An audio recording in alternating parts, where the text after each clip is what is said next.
Ya kwanza tutakurudisha Mungu shukrani kwa uwezo wa kusafiri vyema kutoka Dar es Salaam na kufika hapa Manyara mjini Babati kwa mechi letu la nusu finali dhidi ya Simba. Of course kwa sasa hivi tukiangalia mechi ambayo tumetoka ni ligi ambayo malengo yetu kama club tumeafikia pale. Ila sasa hivi tunakuja katika CRDB Cup ambao lengo letu ni kutoa ubingwa wa kombe hili.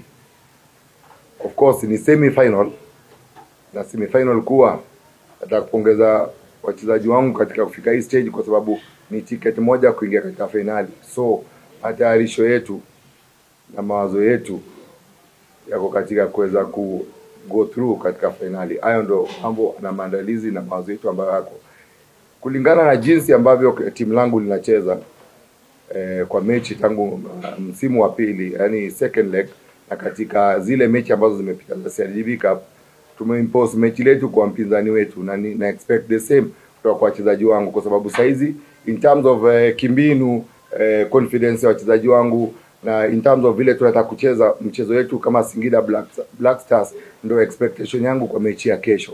So hayo ndio ile attributes ambao nakuja nao kama kocha katika mechi ya kesho. Mchezaji mkubwa achagui uwanja. Yawezekana tusingeutumia pia kwenye mechi za grafiki, lakini kwenye mchezo tungeutumia.